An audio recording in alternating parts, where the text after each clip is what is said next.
की वैल्यू बेटा maximum value जो पहुंचेगी उसको हम बोलेंगे that is known as EMF of the cell, या फिर स्टैंडर्ड सेल पोटेंशियल बोलेंगे। ठीक है बेटा, नोट्स में लिखा हुआ है ईएमएफ ऑफ द सेल। बोलो, अब आया कुछ समझ में Rishi? EMF of the cell क्या है? एक तो मैंने बोल दिया potential difference of the cell, और एक बोल दिया ईएमएफ ऑफ द सेल। तो क्या समझे? ईएमएफ कब होगा बेटा? When will you call the potential difference of a galvanic cell as EMF of the cell? ये इंपॉर्टेंट बात है। दिशा, कब बोलेंगे बेटा? जैसे हमारा सेल पोटेंशियल तो क्या हो गया, बोलो क्या डेफिनेशन थी? सर सेल पोटेंशियल की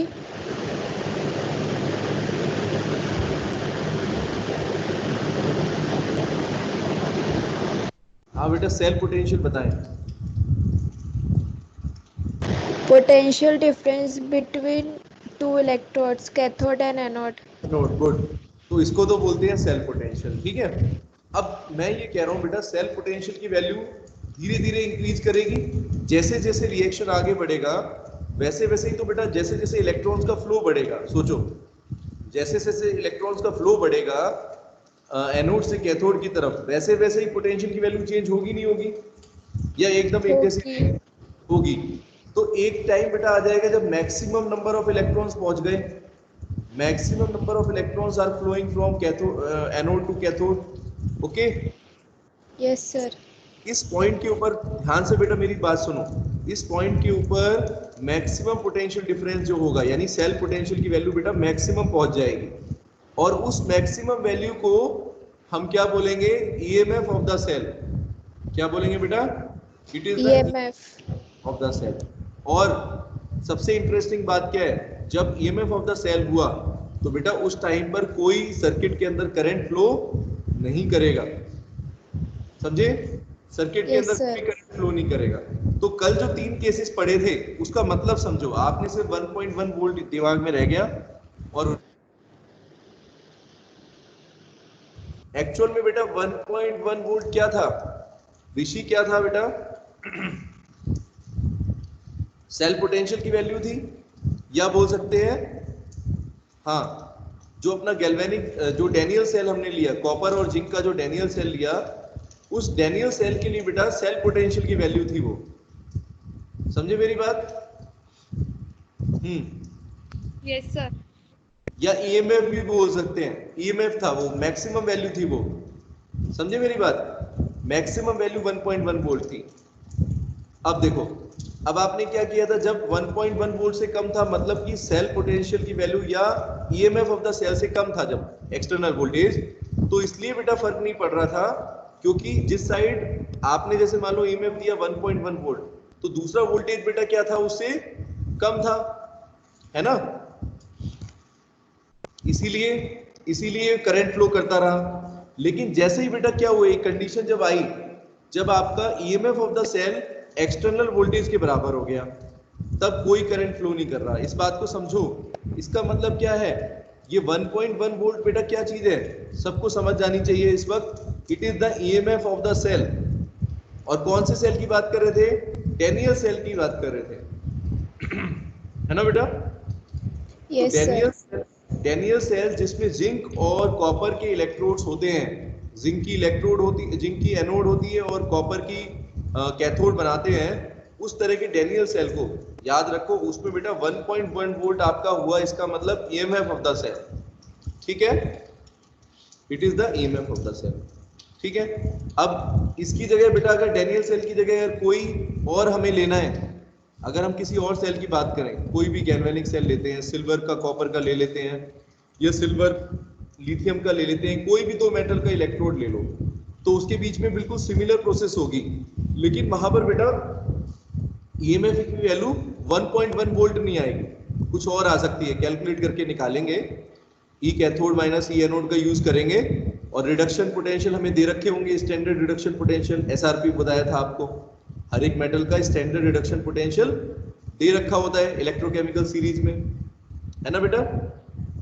समझ गए सभी बच्चे मेरी बात? तो ईएमएफ बेटा क्या है? It is the maximum value of cell potential, एक बात तो ये। और दूसरा बेटा ये कब होता है, ये बहुत इंपॉर्टेंट है। It happens only when no current is flowing in the circuit. ये अपना जो अपना सेल है, इस सेल के अंदर कोई भी करंट फ्लो नहीं करेगा उस वक्त पर, समझे? मैक्सिमम वैल्यू हो जाएगी आपकी। ओके, बताओ अब इलेक्ट्रोकेमिकल सीरीज की बात करते हैं। मानसी, इलेक्ट्रोकेमिकल सीरीज बेटा क्या है, कैसे डिफाइन करेंगे? How we will define electrochemical series, या ईएमएफ सीरीज बोलते हैं इसको। इसको ईएमएफ सीरीज भी बोलते हैं क्योंकि हम बेटा हमेशा मैक्सिमम पोटेंशियल पढ़ते हैं। जो हमारा ये 1.1 आया बताया ना आपको, ईएमएफ है आपका, ठीक है? इसको स्टैंडर्ड सेल पोटेंशियल भी बोल सकते हो, इसको ईएमएफ भी बोल सकते हो, ठीक है? हाँ बोलो, इलेक्ट्रोकेमिकल सीरीज बेटा क्या है? सर ये एक अरेंजमेंट है बहुत सारे इलेक्ट्रोड्स का, जिससे मतलब अपन मेजर करते हैं एसआरपी, मतलब स्टैंडर्ड रिडक्शन पोटेंशियल, और इसका रेफरेंस लेते हैं स्टैंडर्ड हाइड्रोजन इलेक्ट्रोड से, और इसे इलेक्ट्रोकेमिकल सीरीज भी बोलते हैं। ठीक है, बिल्कुल। तो electrochemical series is nothing but the simple arrangement है बेटा। अरेंजमेंट है डिफरेंट इलेक्ट्रोड्स का। डिफरेंट इलेक्ट्रोड का मतलब क्या हो गया बेटा? अलग अलग मेटल की इलेक्ट्रोड्स का एक तरह का ये अरेंजमेंट है, ठीक है? इसमें हमने रेफरेंस जो लिया है बेटा वो स्टैंडर्ड हाइड्रोजन इलेक्ट्रोड का लिया है, ठीक है? और इस जो हमने इलेक्ट्रोकेमिकल सीरीज की बात कर रहे हैं बेटा, इसका यूज तो बहुत ज्यादा है, अभी मैं बताऊंगा। आज एप्लीकेशंस पढ़ेंगे, कम से कम 5-6 एप्लीकेशंस हैं इसके, कहाँ कहाँ हम यूज करते हैं। वही पूरे चैप्टर का कॉन्टेक्स्ट है, पूरे चैप्टर का जो मतलब पूरा एक तरीके से निचोड़ है ना, वो इलेक्ट्रोकेमिकल सीरीज का यूज है। लेकिन आपको ये समझना है इस टेबल क्या है। ये इलेक्ट्रोकेमिकल सीरीज में बेटा मैंने देखो आपको दे रखी है, व्हाट्सएप ग्रुप में देखा आपने, तो उसमें देखो एक तरफ मेटल दे रखे हैं, एक तरफ मेटल दे रखे हैं, फिर उनका रिडक्शन मतलब उनको रिडक्शन करके दिखा रखा है। जैसे अगर हाँ इलेक्ट्रॉन्स एक्सेप्ट करके, रिडक्शन का मतलब क्या है? इलेक्ट्रॉन एक्सेप्ट करके और कितना पोटेंशियल डिफरेंस है वो वैल्यू बेटा राइट साइड पर दी हुई है सबकी। तो इन्हीं वैल्यू को क्या बोलते हैं हम लोग?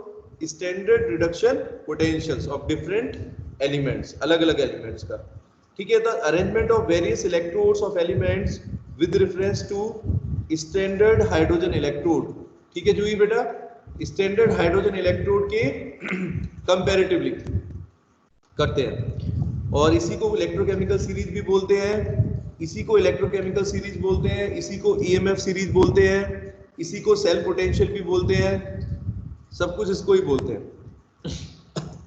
हाँ ठीक है, ईएमएफ सीरीज भी बोलते हैं बेटा, इलेक्ट्रोकेमिकल सीरीज भी बोलते हैं, और स्टैंडर्ड रिडक्शन पोटेंशियल की टेबल कौन सी है? वो भी यही है। बोलो, सबको समझ में आया? प्रफुल्ल, ऋषि, क्लियर हो गया ये? बताओ बेटा, आगे आया या नहीं आया ये तो बोल सकते हो। इलेक्ट्रोकेमिकल सीरीज की डेफिनेशन बताइए बस बेटा। हाँ ठीक है, ऋषि, सुजाता, आया बेटा समझ में? अप्लाई कर, आ गया। योगेश, सर योगेश आ गया। चलो अब बेटा देखो, अब मैं आपको एक चीज और इसमें जो लाइन लिखी है वो समझाता हूं, उसका मतलब क्या है नोट्स में आगे। According to IUPAC convention, IUPAC के मुताबिक, आईयूपीएसी आपको बताया था सबसे बड़ी केमिस्ट्री की ऑर्गेनाइजेशन है, उसके अकॉर्डिंग बेटा the electrode at which reduction takes place. अब देखो इस सीरीज में अगर ध्यान से देख रहे हैं सभी बच्चे, एक बार अभी फोन में देखो, या तो जहां पर भी आपने अगर नोट कर लिए तो नोट करके देखो, उसमें देखो आपने हाइड्रोजन से ऊपर के एलिमेंट्स देखो एक बार, क्या दिख रहा है आपको? फ्लोरीन से शुरू करके रिडक्शन पोटेंशियल की वैल्यू आपको क्या दिख रही है बेटा? पॉजिटिव दिख रही है। ध्यान से देखो, निकाल के रखो उसको, टेबल को सामने, नोट्स में अगर बना रखे तो। ये टेबल बहुत इंपॉर्टेंट है। ईएमएफ सीरीज या इलेक्ट्रोकेमिकल सीरीज सब कुछ पूरे चैप्टर का निचोड़ है। हाँ पॉजिटिव है। और हाइड्रोजन से नीचे वाले देख रहे हो, हाइड्रोजन से नीचे की तरफ क्या दिख रहा है? नेगेटिव। नेगेटिव। बिल्कुल, और नीचे आते आते बढ़ रही है नेगेटिव की वैल्यू, ये भी दिख रही होगी। लास्ट में लिथियम की देखो सबसे ज्यादा नेगेटिव है ना? Yes sir. और हाइड्रोजन से ऊपर की तरफ जा रहे हैं तो सबसे ऊपर फ्लोरीन दिख रहा है, उसकी भी वहां पर धीरे धीरे धीरे करके बढ़ती जा रही है। उधर पॉजिटिव बढ़ रही है ऊपर की तरफ बेटा हाइड्रोजन से, और नीचे की तरफ नेगेटिव, नेगेटिव का मैग्नीट्यूड बढ़ रहा है। अब मैं आपको इस चीज का मतलब समझाता हूँ, ये क्या है। देखो IUPAC के अकॉर्डिंग बेटा आपको समझना है, अभी मैं जो बोलूंगा उसको समझना, कि जो आपको पॉजिटिव वैल्यू दिख रही है वो बेटा मतलब है कि the electrode at which reduction takes place with respect to standard hydrogen electrode. अगर हम हाइड्रोजन की कंपैरेटिवली देखें, सुनना बेटा, अगर हाइड्रोजन की कंपैरेटिवली देखें तो ये सारे जो एलिमेंट जिनका पॉजिटिव इलेक्ट्रोड पोटेंशियल आपको दिख रहा है, स्टैंडर्ड इलेक्ट्रोड पोटेंशियल, तो इसका मतलब बेटा ये पॉजिटिव पोटेंशियल का मतलब क्या है कि ये एलिमेंट जो है एक तरीके से they have high value of reduction potentials, है ना।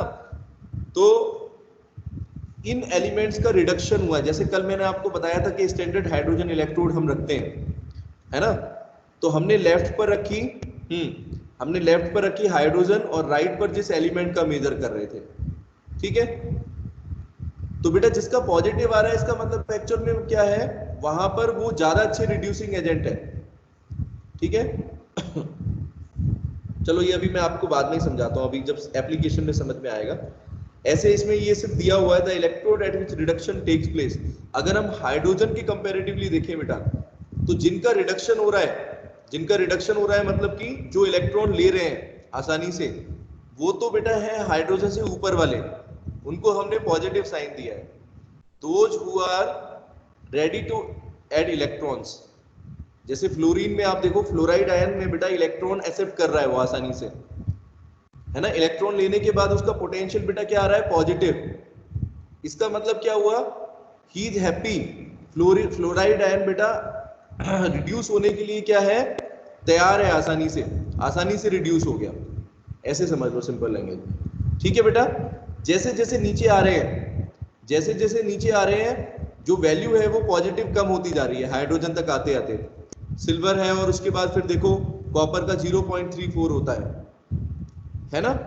तो अगर कॉपर की बात करें बेटा as compare to fluoride ion, तो copper is not ready to accept the electron easily.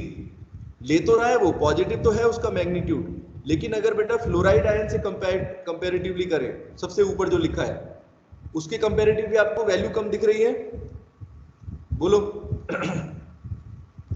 तो इसका मतलब बेटा है इसका मतलब बेटा है ये रिड्यूस नहीं हो रहा, उतनी आसानी से रिड्यूस नहीं हो रहा जितना फ्लोराइड आयन रिड्यूस हो रहा है। मतलब कि फ्लोराइड आयन आसानी से इलेक्ट्रॉन ले रहा है, सिंपल सी बात। और कॉपर जो है बेटा इलेक्ट्रॉन ले रहा है, लेकिन उसमें उसको तकलीफ है, थोड़ी तकलीफ है। और नीचे आ जाओ, और हाइड्रोजन से नीचे आते जाओ, ठीक है मानसी। नीचे आते हुए क्या दिख रहा है, बिल्कुल लास्ट में देखा, लिथियम। लिथियम है, बोलो। Yes sir. अब लिथियम के साथ देखो क्या है बेटा, आप इलेक्ट्रॉन दे रहे हो, मतलब रिड्यूस कराना चाहते हो ना। हमने क्या बेटा क्या बोला, इनको स्टैंडर्ड रिडक्शन पोटेंशियल है ये सब, ठीक है ना। इस टेबल में हमने क्या लिया बेटा, स्टैंडर्ड रिडक्शन पोटेंशियल लिए। मतलब कि अगर किसी एलिमेंट को हम रिड्यूस करा रहे हैं तो कितना पोटेंशियल डिफरेंस उसको चाहिए होगा, ठीक है मानसी, बोलो।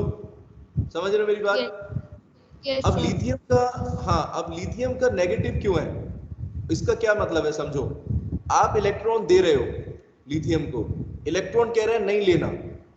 इलेक्ट्रॉन का सबसे ज्यादा नेगेटिव इसका मतलब क्या है, वो चाहता ही नहीं है इलेक्ट्रॉन लेना, वो तो चाहता है खुद इलेक्ट्रॉन डोनेट करना, और आप फिर भी दे रहे हो। इसीलिए बेटा ये इतनी ज्यादा नेगेटिव वैल्यू आपको दिख रही है, सबसे ज्यादा नेगेटिव वैल्यू लिथियम की। ये बात समझ में आई श्रेयांश? पूरे चैप्टर का निचोड़ है ये बात। दोबारा फिर रिपीट कर दूंगा, बोलो किस किस को समझ में आई, बस ये बताओ। यश को आई? हाँ एक और बार रिपीट। बताऊंगा, बिल्कुल बताऊंगा। अभी देखो, जो एलिमेंट्स बेटा हाइड्रोजन से ऊपर हैं उनका रिडक्शन पोटेंशियल पॉजिटिव है। इसका मतलब क्या है, आसानी से रिड्यूस हो रहे हैं। सिंपल सी बात, आसानी से बेटा रिड्यूस हो रहे हैं हाइड्रोजन के कंपैरेटिवली। सबसे ज्यादा आसानी से कौन हो रहा है, जो सबसे ऊपर है, फ्लोराइड आयन, फ्लोरीन गैस। ठीक है, अब याद करो कि फ्लोरीन गैस ग्रुप 17 एलिमेंट को बिलोंग करती है। सबको पता है ये बात कि फ्लोरीन ग्रुप 17 में है ना बेटा, फ्लोरीन, क्लोरीन, ब्रोमीन। और ये कैसे Yes, एलिमेंट इलेक्ट्रॉन को ढूंढते हैं, कहीं अगर दूर से भी दिख जाए इलेक्ट्रॉन तो फिर आ जाएंगे। हाई इलेक्ट्रोनेगेटिविटी होती है इन एलिमेंट्स की, भूलो मत ये बात। तो इसका मतलब बेटा है कि इलेक्ट्रॉन को तुरंत एक्सेप्ट कर लेंगे फटाफट, और इसीलिए इनकी पॉजिटिव वैल्यू है इतनी ज्यादा इसकी, फ्लोरीन की मैक्सिमम। ठीक है बेटा, अब नीचे आते आते क्या हो रहा है, नीचे आने का मतलब क्या है, हाइड्रोजन से पहले वाले एलिमेंट्स देखो जिनकी पॉजिटिव है, जैसे कॉपर का एग्जांपल दिया आपको, तो कॉपर का 0.34 है। इसका मतलब रिड्यूस तो हो रहा है, इलेक्ट्रॉन तो लेना चाहता है, लेकिन बेटा उतने रिलक्टेंट, उतने मतलब इंटरेस्ट से नहीं ले रहा जितने इंटरेस्ट से, हाँ जितने इंटरेस्ट से फ्लोरीन गैस ले रही है, फटाफट रिड्यूस हो जा रही है, उतना आसानी से नहीं होगा। समझ गए सभी बच्चे? और नीचे आ गए, अगर उससे नीचे, हाइड्रोजन से नीचे आना शुरू हो जाओ, सोडियम, पोटेशियम को देखो, उनकी वैल्यू नेगेटिव चल रही है। इसका मतलब क्या है बेटा, ये मत भूलो कि metals are very good donor of electrons. सबको याद है ना ये बात, मेटल्स तो इलेक्ट्रॉन देने के लिए जाने जाते हैं, लेने के लिए कब जाने जाते हैं, बोलो? नाइस। अभी सब समझ में आ जाएगा बिल्कुल अच्छे से। ये सारे बेटा वो मेटल्स हैं, हाईली रिएक्टिव मेटल हैं, इनको इलेक्ट्रॉन देने की जरूरत नहीं है, ये तो इलेक्ट्रॉन खुद देने के लिए तैयार रहते हैं कि कोई ले जाओ मेरे से इलेक्ट्रॉन। नॉन मेटल्स के साथ बहुत जल्दी रिएक्शन करते हैं। अब तक केमिस्ट्री में ये चीज पढ़ी है ना सबने, सोडियम, लिथियम, ये वही मेटल्स हैं, potassium, highly reactive metals. Electron बेटा देना चाहते हैं ये, और स्टेबल होंगे। बोलो योगेश? तो इनका रिडक्शन सर। इनके रिडक्शन पोटेंशियल की वैल्यू का कम होने का मतलब क्या है? सिंपल सी बात है, इसका मतलब ये है, ये अपने इलेक्ट्रॉन को देना चाहते हैं। तुम इलेक्ट्रॉन दे रहे हो तो देना, लेंगे नहीं, इलेक्ट्रॉन लेंगे ही नहीं किसी भी कीमत पर, देते रहो तुम। उनके पास पहले से इलेक्ट्रॉन्स हैं। ऐसे ना किसी के पास बहुत सारे पैसे हैं और उसको आप कह रहे हो कि भाई पैसे ले लो, पैसे ले लो, लोन ले लो।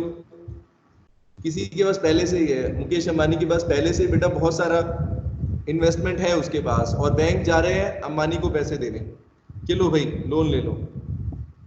उसको चाहिए ही नहीं, फिर भी उसको दे रहे हैं जबरदस्ती। तो क्या होगा, मैग्नीट्यूड क्या होगा उसका, एटीट्यूड क्या होगा, एटीट्यूड क्या होगा, नहीं लेने का एटीट्यूड होगा, और ज्यादा दिमाग खराब हो जाएगा उसका। और जिसको चाहिए उसको दे ही नहीं रहे हो, फिर दिक्कत आ जाएगी। तो जिसको चाहिए बेटा वो तो पॉजिटिव दिखाएगा ना वैल्यू, नेगेटिव कौन होगा? नेगेटिव वो होगा जिसको नहीं चाहिए। हाँ, जिसको नहीं चाहिए उसको दे दिया जबरदस्ती। चलो, तो अब ये चीज समझ गए। इस टेबल का भी आपको धीरे धीरे और अच्छे से समझाऊंगा, जैसे जैसे एप्लीकेशन बताऊंगा सब समझ में आएगा आपको। तो चलो फर्स्ट पॉइंट पढ़ते हैं पहले, एप्लीकेशन ऑफ इलेक्ट्रोकेमिकल सीरीज बता रहा हूँ, सेकंड पेज के ऊपर। तो फर्स्ट पॉइंट है बेटा, to compare the relative oxidising and reducing powers. अब मेटल्स की ऑक्सीडाइजिंग और रिड्यूसिंग पावर को हम इस इलेक्ट्रोकेमिकल सीरीज से समझते हैं। कैसे बेटा? देखो अभी अभी मैं बता रहा हूं आपको, जो हाइड्रोजन से ऊपर के एलिमेंट है वहां पर देखो क्या लिखा हुआ है, एरो लगे हुए हैं लेफ्ट साइड पर, क्या लिखा हुआ है बताना? यश क्या लिखा है बेटा टेबल में? हाई रिड्यूसिंग नहीं, ऑक्सीडाइजिंग लिखा होगा। देखो क्या लिखा है ऊपर की तरफ, oxidising agent. Oxidising agent, high मतलब मोर ऑक्सीडाइजिंग कैरेक्टर। अभी ये भी समझाता हूं क्या होता है। अभी आपको इतना समझ में आया बेटा, ऊपर के एलिमेंट्स जो है वो क्या कर रहे हैं, वो बहुत अच्छे से रिड्यूस हो रहे हैं, ठीक है, और नीचे वाले रिड्यूस नहीं हो रहे, मतलब कि ऑक्सीडाइज होते हैं। चलो अब मुझे एक चीज बताओ, 10th क्लास में एक चीज पढ़ के आए थे, रिड्यूसिंग एजेंट और ऑक्सीडाइजिंग एजेंट। इसका एक सिंपल रिलेशन बताओ बेटा। जो आसानी से रिड्यूस हो रहा है, मतलब जो खुद रिड्यूस हो रहा है, जैसे कि फ्लोराइड आयन, बोलो बेटा, जो फ्लोराइड आयन खुद आसानी से रिड्यूस हो रहा है, मतलब इलेक्ट्रॉन ले रहा है, वो दूसरों को क्या करेगा हमेशा? ऑक्सीडाइज करता है। यानी याद करते हैं ऑक्सीडाइजिंग एजेंट की डेफिनेशन क्या थी? जो दूसरों को ऑक्सीडाइज करे और खुद रिड्यूस हो जाता है। ये बेटा आपस में साइमल्टेनियस एक्शन है हमेशा, यानी ऑक्सीडाइजिंग एजेंट तो होगा जो दूसरों को ऑक्सीडाइज करेगा और खुद रिड्यूस हो जाएगा, ठीक है ना। तो फ्लोराइड आयन के केस में क्या हुआ, बहुत आसानी से रिड्यूस हो रहा है, तो इसका मतलब क्या बोल सकते हो, वेरी गुड ऑक्सीडाइजिंग एजेंट है या नहीं योगेश? Yes sir. आगे सबको समझ में कहां तक पहुंची बात? जो बेटा आसानी से रिड्यूस हो रहा है, देखो सिंपल सी बात है, जो आसानी से रिड्यूस हो रहा है, रिडक्शन ऑक्सीडेशन आपस में साइमल्टेनियस है, मतलब अपोजिट होता है। अगर खुद रिड्यूस हो रहा है, इसका मतलब बेटा दूसरे को वो क्या करेगा, खुद इलेक्ट्रॉन अगर ले सकता है तो दूसरे को इलेक्ट्रॉन देगा थोड़ी, उसमें से ले लेगा। सोडियम के साथ रिएक्शन कराओ, हाँ बिल्कुल, ऑक्सीडाइजिंग एजेंट दिखाएगा अपनी प्रॉपर्टीज। समझ गए मेरी बात? तो ऑक्सीडाइजिंग स्ट्रेंथ सबसे ज्यादा किसकी होगी, सबसे ज्यादा फ्लोरीन। फ्लोरीन। फ्लोरीन की होगी बेटा, फ्लोराइड आयन या फ्लोरीन की होगी सबसे ऊपर, ठीक है। अब नीचे की तरफ आते आते ऑक्सीडाइजिंग स्ट्रेंथ क्या दिखेगी आपको, नीचे की तरफ कम होते, कम हो रही है, डिक्रीजिंग। हाँ बिल्कुल। सबसे ऊपर वाला बेटा सबसे मैक्सिमम है, ओब्वियसली उससे नीचे ही है सारे, है ना। तो हम बोलेंगे ऑक्सीडाइजिंग स्ट्रेंथ बेटा कहां से कहां बढ़ रही है, नीचे से ऊपर की तरफ बढ़ रही है। सभी बच्चे ध्यान दें, ऑक्सीडाइजिंग स्ट्रेंथ एलिमेंट की इलेक्ट्रोकेमिकल सीरीज के हिसाब से क्या पता चलता है कि नीचे से अगर ऊपर की तरफ जा रहे हो तो ऑक्सीडाइजिंग स्ट्रेंथ भाई बढ़ गई। ये बात सबको समझ में आई या रिपीट करना है इसको? वंशिता बोलो बेटा। तेजस्वी आई बेटा समझ में? रिप्लाई कर दो फिर। मैं रिड्यूसिंग एजेंट बताता हूँ। अब देखो रिड्यूसिंग एजेंट की बात करते हैं, लिथियम की बात करो। लिथियम को आप इलेक्ट्रॉन दे रहे हो, है ना, और इलेक्ट्रॉन ले ही नहीं रहा, नेगेटिव शो कर रहा है। इसका मतलब क्या है, इलेक्ट्रॉन डोनेट करेगा। जब इलेक्ट्रॉन डोनेट बेटा बहुत अच्छा करेगा, इसका मतलब क्या है, वो खुद तो ऑक्सीडाइज हो रहा है ना, अपने में से इलेक्ट्रॉन दे दिया उसने। लिथियम ने अपने में से इलेक्ट्रॉन देने की कैपेसिटी रखता है, लेने की नहीं रखता। तो अगर दे रहा है इसका मतलब क्या है, वेरी गुड, खुद तो हो गया रिड्यूस, खुद तो हो गया ऑक्सीडाइज, सॉरी खुद बेटा ऑक्सीडाइज हो गया। इलेक्ट्रॉन्स डोनेट करने का मतलब है लॉस ऑफ इलेक्ट्रॉन्स, ऑक्सीडेशन हो गया उसका। लिथियम बेटा खुद ऑक्सीडाइज हो रहा है, दूसरे को क्या करेगा, रिड्यूसिंग एजेंट, दूसरे को रिड्यूस। हाँ, तो सबसे बढ़िया रिड्यूसिंग एजेंट कौन सा हुआ, ठीक जैसे ऊपर हो रहा था, लिथियम। हाँ लिथियम हो गया। तो lithium is the best reducing agent. जितने भी एलिमेंट्स है बेटा, सबसे बढ़िया रिड्यूसिंग एजेंट कौन सा होता है, लिथियम। और ये भी मत भूलना कि लिथियम आयन की बैटरीज यूज करते हैं, उसका भी कोई कारण ही होगा ऋषि। हर चीज बेटा साइंस का कुछ ना कुछ आंसर है। हाँ, लिथियम आयन बैटरीज क्यों यूज करते हैं उसका अभी पढ़ेंगे धीरे धीरे चैप्टर के अंदर। बहुत इंटरेस्टिंग चीजें हैं इसमें कि कैसे बैटरीज काम करती हैं, सेल काम करती हैं, कैसे कोरोजन जो होता है बेटा, कोरोजन होता है किसी मेटल का, वो भी एक तरह का इलेक्ट्रोकेमिकल सेल होता है। ये सब चीजें हैं इस चैप्टर के अंदर, इसलिए मैं कह रहा हूँ बहुत अच्छे से पढ़ो इसको, समझ के चलो। तो बेटा जैसे जैसे नीचे की तरफ आ रहे हैं, अगर मैं बोलूं ऊपर से नीचे की तरफ, तो रिड्यूसिंग पावर का क्या बोलोगे आप? अगर नीचे सबसे ज्यादा रिड्यूसिंग एजेंट बैठा हुआ है, इसका मतलब मैक्सिमम रिड्यूसिंग एजेंट कहाँ है, नीचे की तरफ है। तो ऊपर से नीचे बेटा रिड्यूसिंग पावर क्या होगी, हाँ ऊपर से नीचे बढ़ रही है। तो ऊपर से, हाँ गुड। तो सभी बच्चे बेटा समझ रहे हैं, ऊपर से नीचे की तरफ जब आ रहे हैं तो रिड्यूसिंग पावर तो हमारी हो रही है बेटा इंक्रीज, और जब नीचे से ऊपर की तरफ जा रहे हैं तो ऑक्सीडाइजिंग पावर इंक्रीज कर रही है। ये बात सबको समझ में आई? Yes sir. अभी इसको याद रखने का तरीका क्या है, रट्टा मारेंगे या समझेंगे, बताओ इसको याद करने का। हाँ कैसे, दो रिफरेंस मानो, एक तो हाइड्रोजन बीच में दिख रहा है, एक लिथियम नीचे मान लिया, एक फ्लोरीन को देख लिया। इन दोनों की प्रॉपर्टी को याद रख लो बस। फ्लोरीन की प्रॉपर्टी बेटा क्या है, इलेक्ट्रॉन लेने की होती है, तो इसका मतलब वो बहुत बढ़िया, मतलब इलेक्ट्रॉन ले रहा है, हाँ तो ऑक्सीडाइजिंग एजेंट है, ठीक है। कैसे भी याद रख लो, जिस तरीके से आप करना चाहो, ठीक है। फ्लोरीन बस इतना याद रख लेना कि फ्लोरीन, वो भी आपको याद हो जाएगा, ग्रुप 17 का एलिमेंट है बेटा, तो फ्लोरीन इलेक्ट्रॉन्स एक्सेप्ट करता है, सीधी सी बात है। इतना अगर दिमाग में है ना तो सारी चीजें पीछे जुड़ जाएंगी।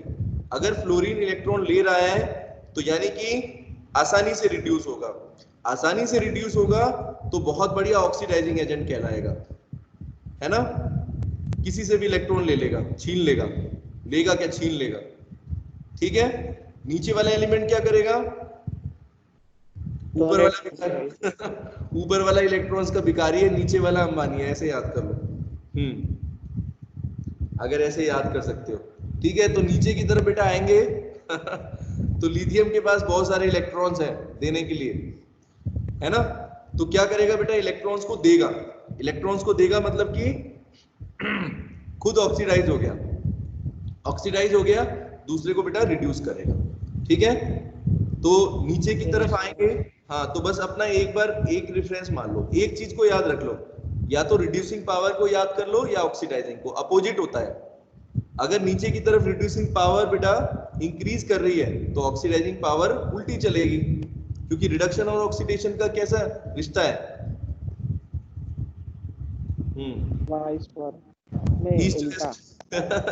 ईस्ट वेस्ट का रिश्ता है, अपोजिट वाला, पॉजिटिव नेगेटिव वाला है, ठीक है बेटा। सबको समझ में आ रहा है? Yes sir. ये सीरीज बहुत इंपॉर्टेंट है, ये सीरीज अगर समझ में आ गई, इसलिए थोड़ा सा मैं आपको समझा रहा हूँ लाइट में, क्योंकि इसका बहुत यूज देखोगे अभी, ठीक है। सब कुछ इसी से कर सकते हैं आप, पूरी केमिस्ट्री, इलेक्ट्रोकेमिस्ट्री का बेसिस है ये। चलो सेकंड पॉइंट देखते हैं बेटा, ये तो आपको समझ में आ गया कि रिड्यूसिंग और ऑक्सीडाइजिंग पावर कैसे निकालेंगे अपने लोग, ठीक है। अच्छा, उसके बाद बेटा सेकंड पॉइंट है to compare the relative activity of metals. Metals की रिलेटिव एक्टिविटी को हमें बताना है, तो कैसे कंपेयर करें कि कौन सा मेटल ज्यादा रिएक्टिव है, हाँ कौन सा कम रिएक्टिव है, इसका बेटा क्या तरीका है, किसी को हिंट मिली वहां पर? यश क्या था बेटा, रिएक्टिविटी की मैंने कुछ बात बताई थी आपको। मेटल्स की रिएक्टिविटी कैसे समझते हो? मेटल्स किस लिए जाने जाते हैं, बोलो? इलेक्ट्रॉन लूज करने के लिए। तो क्या ऐसा बोलना ठीक है, जो मेटल जितना ज्यादा आसानी से इलेक्ट्रॉन डोनेट कर रहा है वो उतना ही ज्यादा रिएक्टिव है? क्या सही है ये बात?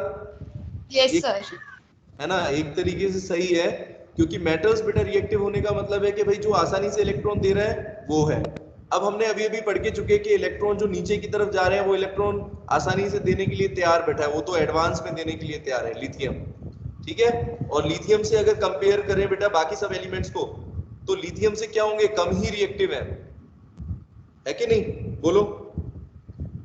तो ऐसे बोलोगे, अगर बेटा इस सीरीज को ध्यान से देखें तो जैसे जो मेटल आपको नीचे की तरफ दिख रहा है, अगर दो मेटल्स का कंपैरिजन देखो, आप टेबल सामने है आपके, एक सिल्वर देखो बेटा और एक सोडियम देखो, सोडियम या पोटेशियम होगा, पोटेशियम देख लो। तो इन दोनों मेटल्स को कंपेयर करो जरा, कौन नीचे है कौन ऊपर है, किसका रिडक्शन पोटेंशियल ज्यादा है किसका कम है? सिल्वर का कहां पर है, हाइड्रोजन से ऊपर होता है, ऊपर है।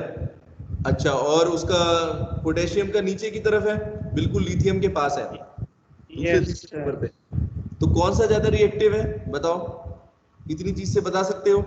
पोटेशियम ज्यादा रिएक्टिव है, जिसका बेटा रिडक्शन पोटेंशियल ज्यादा नेगेटिव होगा। मैं बता देता हूं, जो याद करना चाहते हैं वो भी याद कर लें, वैसे तो मैंने तो कभी कोई चीज याद करने की ऐसी जरूरत मुझे लगती नहीं है। आप बस इतना देखो किसका रिडक्शन पोटेंशियल बेटा ज्यादा नेगेटिव है, या कौन इस सीरीज में नीचे की तरफ है। जो नीचे की तरफ है वो ज्यादा रिएक्टिव होगा, बस इतनी चीज दिमाग में सेव कर लो। तो पोटेशियम का इलेक्ट्रोड पोटेंशियल बेटा स्टैंडर्ड रिडक्शन पोटेंशियल नेगेटिव है ज्यादा, और सिल्वर का क्या है, ज्यादा है एज कंपेयर टू पोटेशियम। तो कौन ज्यादा रिएक्टिव है, पोटेशियम ज्यादा रिएक्टिव है। सिंपल है, इसमें कोई मुश्किल चीज है? कर लोगे सभी, हो जाएगा बेटा। अब इस तरह का क्वेश्चन अगर आया कि बताओ कि आपको कुछ मेटल्स का इलेक्ट्रोड पोटेंशियल दे देगा, यही टेबल में से उठा के कुछ मेटल्स का आपको स्टैंडर्ड रिडक्शन पोटेंशियल बेटा वैल्यू दे देगा, और फिर आपसे पूछेगा कि बताओ कौन सा ज्यादा रिएक्टिव है। वैसे सीरीज को बेटा रटने की जरूरत नहीं है, सीरीज को बेटा याद करने की ऐसी कोई जरूरत नहीं है, लेकिन समझने की जरूरत है बस, कि भाई हाँ इसमें जिसकी वैल्यू कम है वो नीचे है, इतना समझना है बस, और किसकी वैल्यू ऊपर है। तो बेटा अगर मान लो कुछ मेटल्स का अगर मैं कंपैरिजन करूं, जैसे silver Ag, copper, iron, zinc, magnesium और उसके बाद पोटेशियम और लिथियम, तो क्या देखूंगा बेटा, सबसे कम रिडक्शन पोटेंशियल लिथियम का है, तो रिएक्टिविटी ऑर्डर कैसे निकालेंगे, लिथियम हाईएस्ट रिएक्टिव है ना यश। उसके बाद बेटा कौन आ गया दूसरे नंबर पे, पोटेशियम। उसके बाद देखो ऊपर और देखो मैग्नीशियम टेबल में वैल्यू के हिसाब से मैग्नीशियम की बात कर रहे हैं, फिर जिंक है, जिंक के बाद फिर आयरन, आयरन से ऊपर फिर कॉपर और फिर सिल्वर। तो सबसे कम रिएक्टिव कौन सा है इन सब में, इन सब मेटल्स में,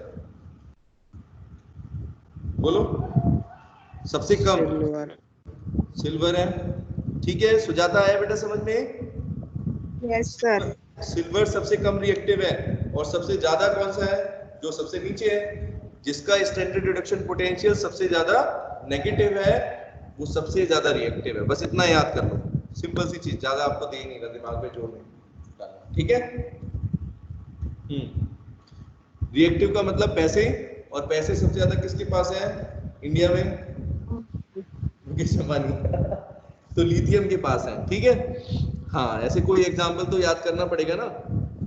ऊपर सबसे बड़ा भिखारी है, ठीक है, कोई है जिसको लोन ही नहीं मिल रहा है। चलो थर्ड पॉइंट, उसके बाद बेटा आ गया है सबको समझ में, प्रफुल्ल, प्राची, बोलो मेटल्स की रिएक्टिविटी नीचे की तरफ बेटा क्या होगी, बोलो, इंक्रीज करेगी, ऊपर से नीचे की तरफ मेटल्स की रिएक्टिविटी कम हो मतलब इंक्रीज करेगी। अच्छा बेटा एक चीज ध्यान रखो, मैं आपको एक चीज बता दूं, यहाँ पर मैंने मेटल्स की रिएक्टिविटी बोला है, ठीक है, मैंने नॉन मेटल्स नहीं बोले हैं। ठीक है बेटा, कहीं सोचो कि फ्लोराइड आयन भी जाएगा उसमें, फ्लोरीन तो नॉन मेटल है, हम मेटल्स की बात कर रहे हैं। ठीक है, ओके, ओनली मेटल्स, ये पॉइंट सिर्फ मेटल्स के लिए था, कोई कंफ्यूज ना हो इसमें, कोई भी कंफ्यूज नहीं होना चाहिए। चलो थर्ड पॉइंट की बेटा बात करेंगे, to calculate the standard cell potential of any galvanic cell. ये तो आप लोग पढ़ चुके हो कि किसी गैल्वेनिक सेल का अगर हमें सेल पोटेंशियल की वैल्यू निकालनी है तो हम क्या करते हैं, स्टैंडर्ड रिडक्शन पोटेंशियल टेबल का यूज करते हैं। बताया था आपको, जिंक की वैल्यू होगी, कॉपर की वैल्यू होगी, है ना। तो जिस तरह का सेल बनेगा अपना बेटा, ई कैथोड माइनस ई एनोड कर देंगे, मतलब कैथोड में से एनोड का माइनस कर देंगे। ठीक है, अभी एक चीज और मुझे बतानी है, रुको, हाँ इसके अंदर ही बताना पड़ेगा कि बेटा हम कैथोड किसको बनाएंगे और एनोड किसको बनाएंगे। उस टाइम पर भी बता रहा था, तब समझ में नहीं आया किसी को, लेकिन अब जरूर समझ में आ जाएगा। हाँ बेटा बताओ, तो मानसी कौन सा इलेक्ट्रोड हम लेंगे बेटा, जिसका रिडक्शन पोटेंशियल ज्यादा होगा उसको क्या बनाना चाहिए। जिसका रिडक्शन पोटेंशियल अगर अपना ज्यादा है तो इसका मतलब सोचो क्या चीज है वो, दो मेटल्स हैं, एक जिंक है एक कॉपर है। अभी पॉइंट आंसर मत समझो, अभी ये बताओ कि जिंक का कितना है बेटा, मैं आपको बताता हूँ, -0.76 है, और कॉपर का बेटा है 0.34।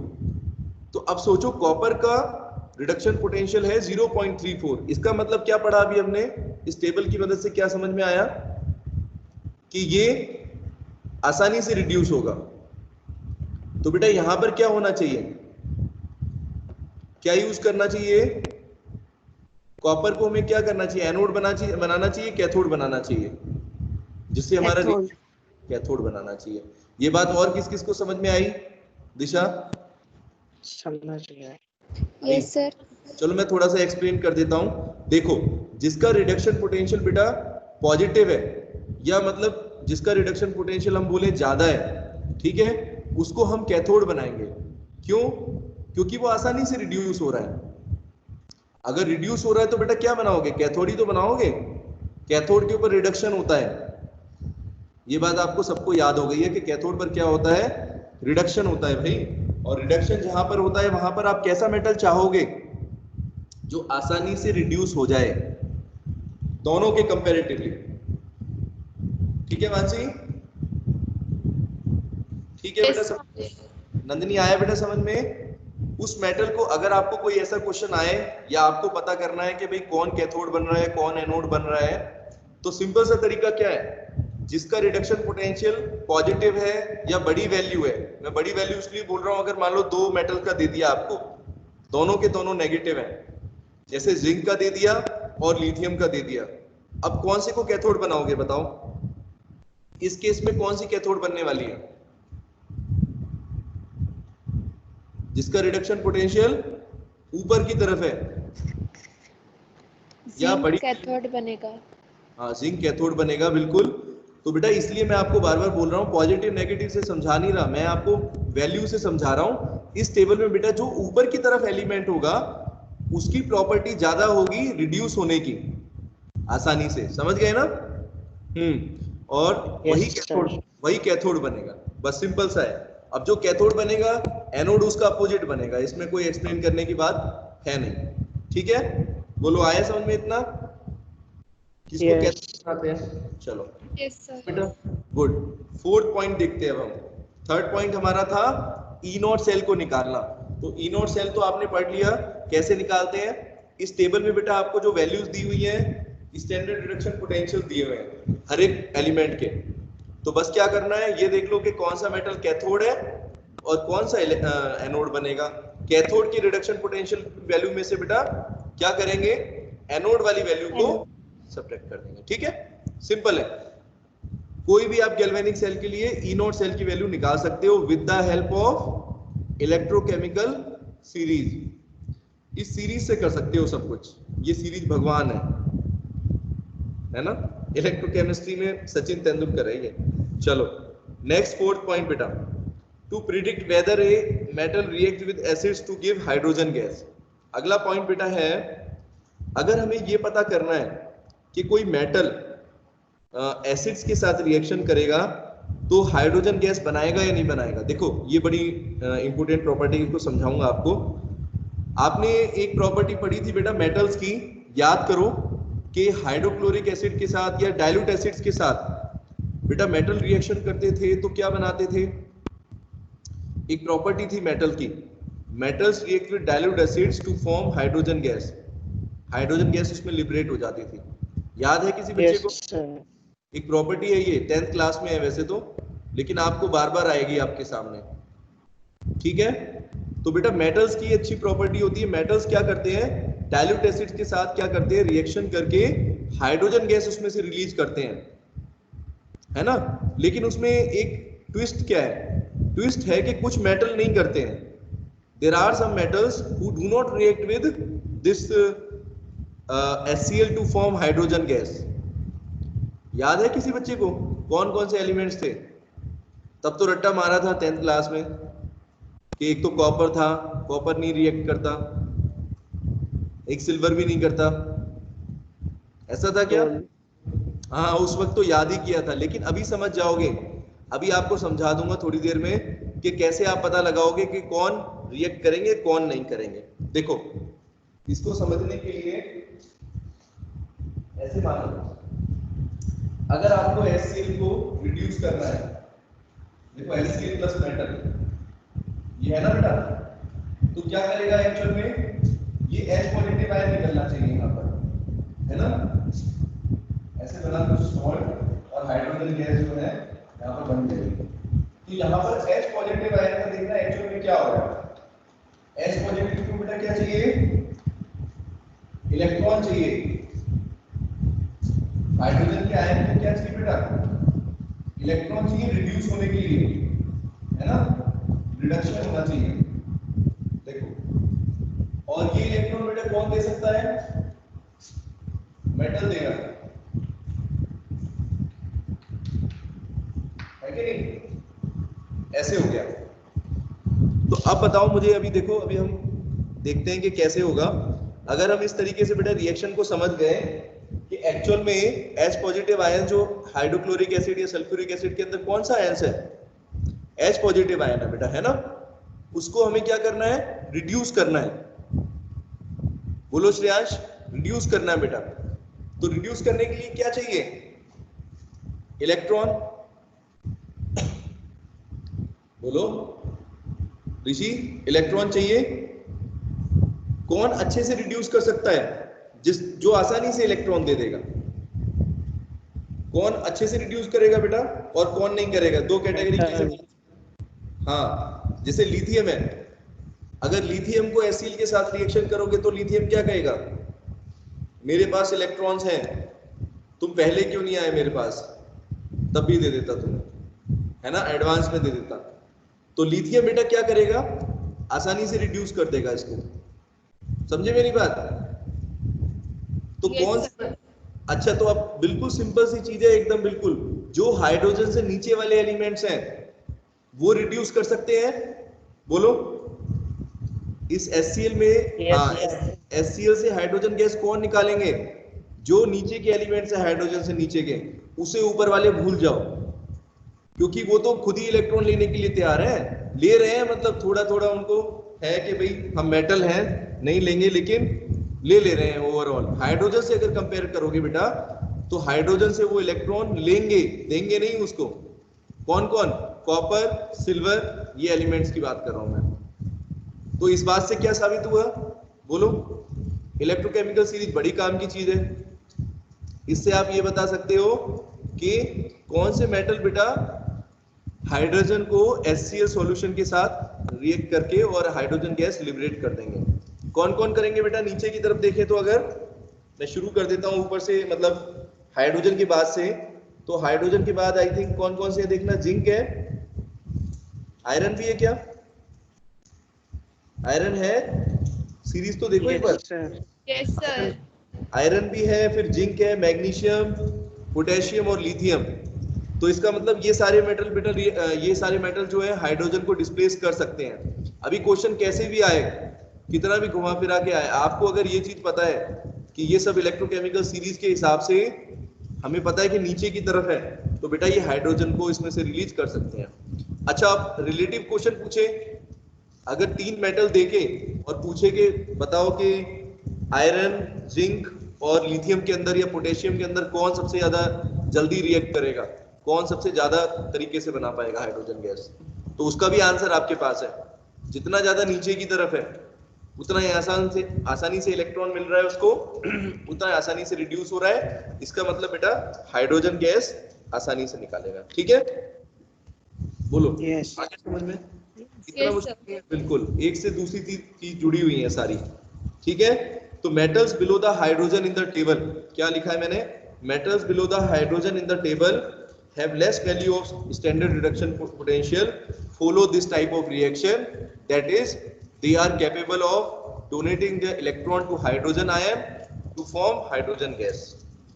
ये सबको समझ में आया श्रेयांश, जिसको आएगा तो पूरा आएगा, जिसको नहीं आएगा तो कुछ भी नहीं आएगा, मैं बता रहा हूं। कौन कौन है वो बेटा बता दो, अभी फिर समझा दूंगा। प्राची आ गया बेटा समझ में, अभी किसी के नंबर कम नहीं आने चाहिए फिर। प्राची आया बेटा समझ में, यस नो, ऋषि,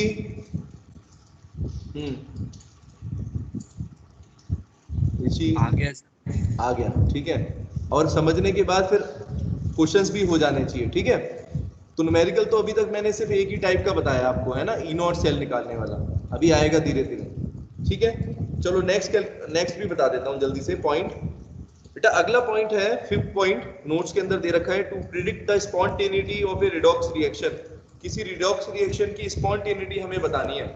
अब स्पॉन्टेनिटी क्या होती है ये, अब इसके लिए फिर आप कहोगे कि सर 11th क्लास में जाओगे, थर्मोडायनेमिक्स में जाऊंगा मैं, क्योंकि वहां से लेके आऊंगा एक टर्म जिसको स्पॉन्टेनिटी ऑफ ए रिएक्शन बोलते हैं। याद करो बेटा, गिब्स एनर्जी, गिब्स एनर्जी में चेंज कितना होना चाहिए। कोई भी अगर केमिकल रिएक्शन पॉसिबल है नेचर में, अगर कोई केमिकल रिएक्शन होता है तो हम क्या पढ़ते हैं बेटा, उसके लिए गिब्स फ्री एनर्जी में चेंज कितना होना चाहिए थर्मोडायनेमिक्स के मुताबिक। डेल्टा जी की वैल्यू क्या होती है बेटा हमेशा, बस इतना याद रखना है, बाकी सब मैं नहीं कह रहा। अभी वो जो बाकी है तो आपको पता है या नहीं पता। डेल्टा जी की वैल्यू बेटा हमेशा क्या होती है, नेगेटिव होती है, ये याद कर लो, और कुछ नहीं कर सकते। तो डेल्टा जी की वैल्यू बेटा क्या होती है, किसी भी स्पॉन्टेनियस प्रोसेस के लिए, रिएक्शन के लिए नेगेटिव होती है। हाँ, इतना सबको आना चाहिए, मैं पहले बता रहा हूँ। ये सबको पता है कि डेल्टा जी की वैल्यू क्या होगी बेटा, नेगेटिव होगी। याद करो इलेक्ट्रोकेमिकल सीरीज की स्टार्टिंग में क्या बोला था, अगर कोई सेल में रिएक्शन हो रहा है, रेडॉक्स रिएक्शन, तो वो रिएक्शन हो रहा है, तो इसके लिए मैंने क्या बोला था बार बार आपको, स्पॉन्टेनियस स्पॉन्टेनियस बोला था, क्योंकि यस इस रिएक्शन को हम देख रहे हैं बेटा, ये रिएक्शन एक्चुअल में हो रहा है, तो इसका मतलब बेटा डेल्टा आरजी की वैल्यू इसमें गिब्स फ्री एनर्जी में जो चेंज होगा वो हमेशा नेगेटिव होगा। ठीक है, ये बस छोटी सी चीज आपको याद दिलानी थी। तो अभी बेटा हम क्या करेंगे, एक्चुअल में ये आगे है इसका यूज, तो इस फॉर्मूले का भी आपको बताऊंगा डेरिवेशन कैसे आएगा। बस अभी आप ये समझ लो कि डेल्टा जी की वैल्यू बेटा कितनी होनी चाहिए, किसी रिएक्शन में क्या होनी चाहिए, नेगेटिव होनी चाहिए। ठीक है, ये फॉर्मूला है इसका। तो इसमें बेटा ये रिलेशन आगे आपको डिराइव करके दिखाऊंगा, फोर्थ पार्ट के नोट्स में है थोड़ा सा आगे। तो अभी आप बस इतना देखो, ये फॉर्मूला जो है उसके अकॉर्डिंग हम इन और सेल्फ वैल्यू निकाल सकते हैं, है ना। तो अपना डेल्टा जी क्या आना चाहिए, नेगेटिव आएगा। जिसमें डेल्टा जी नेगेटिव आएगा इस फॉर्मूले के अकॉर्डिंग उसको बोलेंगे ये स्पॉन्टेनियस है, और जहां पर डेल्टा जी की वैल्यू पॉजिटिव आई उसको हम बोलेंगे ये नॉन स्पॉन्टेनियस है। ठीक है, वो चलो मैं बाद में करा दूंगा, अभी आप बस इतना ही लिखा हुआ है मैंने, बस for delta G to be negative. अच्छा, और इस रिएक्शन में बेटा एक अभी बताना, अगर मैं कहूं बेटा डेल्टा जी की वैल्यू नेगेटिव है, फॉर्मूला तो दिख रहा है ना सर बोर्ड पर, delta G is equal to minus n F E naught cell, ये लिखा है। इसमें बेटा एक छोटी सी चीज बता दो मुझे, अगर मैं कहूं डेल्टा जी की वैल्यू नेगेटिव हमेशा होगी अगर स्पॉन्टेनियस रिएक्शन है, तो ई सेल की वैल्यू क्या होनी चाहिए उसके अकॉर्डिंग, पॉजिटिव होनी चाहिए या नेगेटिव होनी चाहिए, फॉर्मूले में लिखा है बस उसको समझना है। अगर पॉजिटिव होगी, ठीक है, क्योंकि देखो बेटा इसमें आगे पहले से ही नेगेटिव साइन लगा है। ठीक है, तो अगर मैं अभी इस फॉर्मूले को देखकर बस आपसे पूछूं तो आप ये बताओ मुझे ई सेल की वैल्यू बेटा क्या होगी, ई नॉट सेल हमेशा पॉजिटिव होना चाहिए, है ना।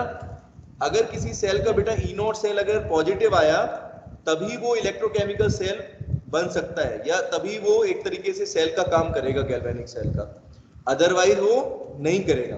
अगर ई नॉट सेल नेगेटिव आ गया ना तो फिर क्या होगा, आपका वो सेल काम नहीं कर पाएगा। समझे मेरी बात, यानी उसमें बेटा स्पॉन्टेनियस रिएक्शन नहीं होंगे। बोलो इतना समझ सकते हो। डेल्टा जी की वैल्यू बेटा स्पॉन्टेनियस के लिए नेगेटिव होनी चाहिए, और डेल्टा जी की वैल्यू का फॉर्मूला अभी आपको बस बताया है मैंने सिर्फ इसलिए ताकि एप्लीकेशन में जोड़ सकूं, पूरा डिटेल में बेटा पीछे है इसका।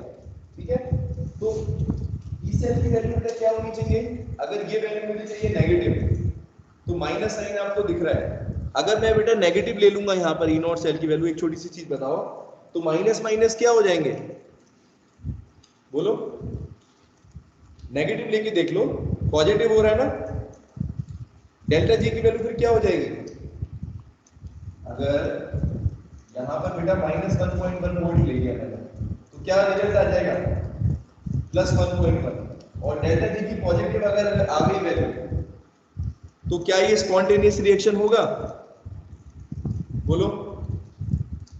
नो सर, नहीं होगा। तो समझ गए मेरी बात, एक छोटी सी चीज बस बतानी थी आपको, ये भी बेटा एक एप्लीकेशन है to predict the spontaneity of a redox reaction, कि कोई रिएक्शन स्पॉन्टेनियस है या नहीं है, तो उसके लिए बेटा डेल्टा जी की वैल्यू हमारे लिए हमेशा नेगेटिव होती है, और डेल्टा जी का बेटा ई नॉट सेल से ये रिलेशन होता है, पढ़ेंगे तो बाद में, अभी बस आप समझ लो कि अगर मान लो डेल्टा जी की वैल्यू हमें नेगेटिव रखनी है तो ई नॉट सेल हमेशा पॉजिटिव लेना होता है। ठीक है, बस इतनी छोटी सी चीज है, डिटेल में और देख लेंगे, इसके ऊपर क्वेश्चंस भी बहुत सारे हैं, डोंट वरी। ठीक है बेटा, आया इतना समझ में। स्पॉन्टेनिटी का मतलब हम स्पॉन्टेनिटी निकाल सकते हैं, इलेक्ट्रोकेमिकल सीरीज से बेटा क्या निकाल सकते हैं, स्पॉन्टेनिटी निकाल सकते हैं किसी रिएक्शन की। चलो नेक्स्ट पॉइंट बताते हैं, to calculate the minimum voltage required to bring out electrolysis of a salt solution. अब बेटा कोई सॉल्ट सॉल्यूशन है, जैसे अभी इलेक्ट्रोलाइसिस तो अभी मैं बाद में पढ़ाऊंगा, जैसे आपने पढ़ा था electrolysis of water, electrolysis of sodium chloride, ऐसा कुछ पढ़ा है किसी ने, 10th क्लास में भी था, इलेक्ट्रोलिसिस करते थे ऋषि, क्या करते थे बेटा, एक ही कंटेनर के अंदर 2 इलेक्ट्रोड्स लेते थे, ऐसा कुछ था, थोड़ा सा पास्ट में चले जाओ फ्लैशबैक में। तो इलेक्ट्रोलिसिस, हाँ वो एक पहचान होती थी, 8th क्लास से पढ़ रहे हैं इलेक्ट्रोलिसिस, तो 2 इलेक्ट्रोड ले लेते थे, उसको बैटरी के साथ जोड़ देते थे, वही होती थी इलेक्ट्रोलिसिस।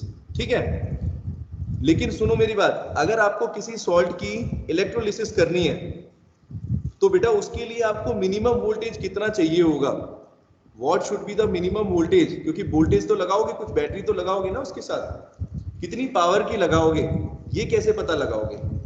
इसके अब बेटा कैलकुलेशन भी हम किससे कर सकते हैं, इलेक्ट्रोकेमिकल सीरीज से कर सकते हैं।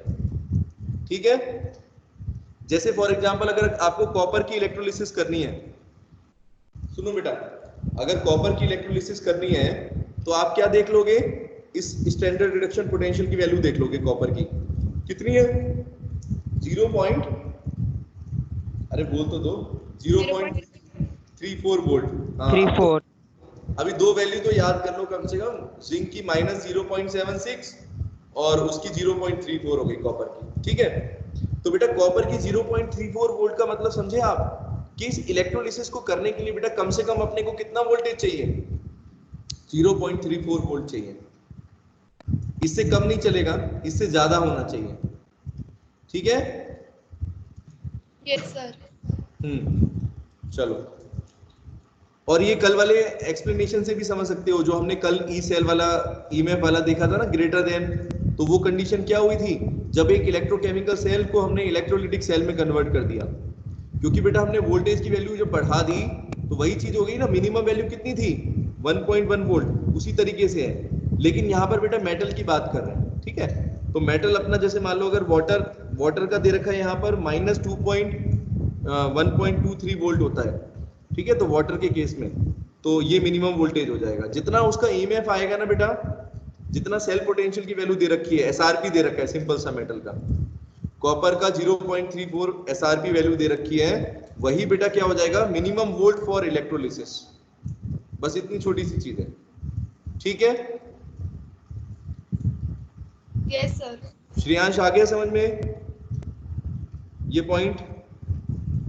चलो, इतना बात सबको समझ में आई तो बताओ, फिर मैं कुछ बस लास्ट में क्लोजिंग टिप्स बता रहा हूँ, फिर कल से फिर बेटा नॉन-नेस्ट इक्वेशन पढ़ेंगे अगली क्लास में। बोलो, इतना आया सबको समझ में? देखो इलेक्ट्रोकेमिकल सीरीज कितनी काम की चीज है। Yes sir. ऑक्सीडाइजिंग पावर निकाल सकते हो, रिड्यूसिंग पावर निकाल सकते हो, फर्स्ट पॉइंट था। दूसरा बेटा हम क्या कर सकते हैं, रिएक्टिविटी बता सकते हैं, टू फाइंड और predict the reactivity of a metal, कि हाईली रिएक्टिव मेटल है कि कम रिएक्टिव मेटल है, इस तरीके से ऑर्डर कर सकते हो। थर्ड पॉइंट बेटा फिर हमने ई नॉट सेल की वैल्यू निकाल सकते हो, किसी सेल के लिए सेल पोटेंशियल या ईएमएफ निकाल सकते हो। ठीक है, फोर्थ पॉइंट बेटा हमने देखा स्पॉन्टेनिटी, सॉरी फोर्थ पॉइंट था एचसीएल के साथ रिएक्शन करके हाइड्रोजन गैस रिलीज करने का, तो वो भी देख सकते हैं कि कौन कौन से मेटल करते हैं, कौन से नहीं करते हैं। ठीक है, इतना सब कुछ पढ़ा है आज आपने, कितना ज्यादा पढ़ लिया है ना। फिफ्थ पॉइंट क्या था बेटा, स्पॉन्टेनिटी ऑफ ए रिएक्शन, किसी रिएक्शन की स्पॉन्टेनिटी क्या होती है वो आपने देख लिया। अगर ई नॉट सेल की वैल्यू पॉजिटिव है तो डेल्टा जी की वैल्यू नेगेटिव रहेगी, यानी स्पॉन्टेनियस होगा। अगर ई नॉट सेल नेगेटिव हो गया तो फिर आपका स्पॉन्टेनिटी नहीं रहेगी, नॉन स्पॉन्टेनियस में आएगा। ठीक है, इतना बेटा। उसके बाद फिर लास्ट आपको बताया, हाँ, minimum voltage required for electrolysis, ये सब पढ़ लिया। ठीक है, बहुत इंपॉर्टेंट चीज है, ये सब पढ़ लिया आपने। अब बेटा एक छोटी सी चीज बताता हूँ बस, अब ज्यादा नहीं क्योंकि टाइम हो गया है। अब देखो बेटा, अब मैं आपको नॉन-नेस्ट इक्वेशन बताऊंगा, उससे पहले एक चीज बतानी है आपको बेटा। हम बार बार कह रहे थे इलेक्ट्रोड पोटेंशियल जब निकाल रहे थे, उस पर आओ। हाँ, इलेक्ट्रोड पोटेंशियल बेटा जब हम निकाल रहे थे तो हम वहां पर कह रहे थे कि अगर हमें इलेक्ट्रोड पोटेंशियल निकालना है तो स्टैंडर्ड हाइड्रोजन इलेक्ट्रोड का बेटा यूज करेंगे। लेकिन बेटा जो हमने ये इलेक्ट्रोड पोटेंशियल निकाल के जो टेबल तैयार करी है, यानी ईएमएफ सीरीज या इलेक्ट्रोकेमिकल सीरीज जो तैयार करी है, इसमें आपको क्या बताया था मैंने, स्टैंडर्ड टर्म का यूज किया था ना बेटा। टेम्परेचर 298 केल्विन और कंसंट्रेशन 1 मोलर, इतना था। Yes. बोलो, यानी बेटा किसी मेटल की इलेक्ट्रोड, हाँ, किसी मेटल की इलेक्ट्रोड का आप तब तो पोटेंशियल निकाल सकते हो जब स्टैंडर्ड कंडीशन की बात हो। अब सोचो अगर कोई इलेक्ट्रोड ऐसा हो जिसकी कंसंट्रेशन 1 मोलर ना हो, मतलब 1 मोलर के अलावा मैंने 1.5 ले लिया, कुछ भी ले लिया, और टेम्परेचर भी मैंने चेंज कर दिया, तब फिर कैसे निकालेंगे हम electrode potential? how do we will calculate the electrode potential of any metal if the concentration is not if the conditions are not standard, that is temperature is not equal to 298 Kelvin and the concentration is not equal to 1 molar। तो बेटा वहां पर आपको important है कि वहां पर आप ऐसे नहीं निकाल सकते, वहां पर आप स्टैंडर्ड हाइड्रोजन इलेक्ट्रोड का यूज नहीं कर सकते हो, क्योंकि बेटा वहां पर सिर्फ किसकी वैल्यू निकलेगी, स्टैंडर्ड हाइड्रोजन इलेक्ट्रोड से सिर्फ क्या निकालते हो, सिर्फ बेटा स्टैंडर्ड रिडक्शन पोटेंशियल्स निकालते हो। समझ रहे हो मेरी बात? Only you can find standard reduction potential, है या नहीं? प्राची ये बात समझ में आई? बोलो श्रेयांश। Yes sir. वहां पर बेटा हम यूज नहीं कर सकते इसका, स्टैंडर्ड हाइड्रोजन इलेक्ट्रोड का हम वहां पर ही यूज कर सकते हैं जहां पर स्टैंडर्ड इलेक्ट्रोड हो, स्टैंडर्ड टेम्परेचर हो, स्टैंडर्ड कंसंट्रेशन हो। तो फिर बेटा हमें क्या करना पड़ेगा, एक दूसरी इक्वेशन का यूज करना पड़ेगा जो नर्नेस्ट इक्वेशन के नाम से जानी जाती है। ठीक है, नर्नेस्ट इक्वेशन फॉर इलेक्ट्रोड पोटेंशियल, ये अगला टॉपिक होगा हमारा। बोलो ऋषि, समझे मेरी बात? बस लास्ट की जो क्लोजिंग बात मैंने बोली है वो क्या बोला बेटा, एक बार रिपीट करो, सब बच्चे सुन लेंगे। कुछ बच्चे बारिश का एंजॉय कर रहे होंगे, बोल दो ऋषि एक बार, आया समझ में तो? कौन बोल सकता है, कौन बता सकता है? अभी मैंने जो लास्ट में बोला उसको रिपीट कर दो बस। तेजस्वी क्या समझ में आया बेटा? अगर स्टैंडर्ड कंडीशंस नहीं हुई तो फिर इलेक्ट्रोड पोटेंशियल कैसे निकालेंगे? अरे बोल तो दो जल्दी से। तो आगे जो इक्वेशन पढ़ेंगे उससे। आवाज नहीं आ रही? अच्छा, मुझे तो अपनी आवाज बार बार आ रही है। नर्नेस्ट इक्वेशन का बेटा यूज होगा। चलो इतना समझ में आया सबको? कल बेटा, कल से मंडे से सभी बच्चे नोट्स कंप्लीट करके रखेंगे और सामने नोट्स को रखेंगे, तभी पढ़ाऊंगा मैं उसको। ठीक है, वीडियो ऑन करके देखूंगा कि किसके पास नोट्स हैं किसके पास नहीं है। समझ गए सभी बच्चे? ध्यान से Yes, सबको सबके नोट्स पूरे होने चाहिए और सामने होने चाहिए। देखूंगा कि वीडियो ऑन करके तभी देख लूंगा कि कौन पढ़ रहा है कौन नहीं पढ़ रहा है, क्योंकि फिर बेटा पूछते रहते हो कि क्या हो रहा है, कौन सी दुनिया में। अभी तो नोट्स आपको मिल रहे हैं ना, चलो चैप्टर 2 के साथ तो बहुत धोखा हो गया, अन्याय हो गया, बेचारा आइडियल सॉल्यूशन अंधेरे में मारा गया। लेकिन इलेक्ट्रोकेमिस्ट्री में बेटा ऐसा नहीं होना चाहिए। ठीक है, नोट्स कंप्लीट करो और पीछे का ये सारा पढ़ लोगे। मेरी बात मानो तो बेटा फर्स्ट और सेकंड नोट्स को भी एक बार रिवाइज कर लो पीछे, और जिसको जो भी डाउट हो क्लास के स्टार्टिंग के टाइम में पूछ लो। ठीक है, 5 to 10 मिनट्स आपके हैं पूछने के, या तो आप पूछोगे या फिर मैं पूछूंगा, दो ही स्टेप हो सकते हैं। ठीक है, मंडे से स्ट्रिक्टली होने चाहिए सभी बच्चे, फिजिकली प्रेजेंट भी होने चाहिए, मेंटली भी प्रेजेंट होने चाहिए। मैं बता रहा हूँ, अभी तो मैं फिर भी बहुत छोड़ रहा हूँ आपको, फ्रीडम इस चीज की दे रहा हूँ। चलो ठीक है, अभी ट्रैक पर आ रहे हैं। अभी बेटा अब मंडे से सबको याद होना चाहिए पीछे जो पढ़ा दिया, तभी बेनिफिट है, नहीं तो कोई फायदा नहीं है। ठीक है, ओके, ठीक है, bye and take care. Okay बेटा, बाय सर।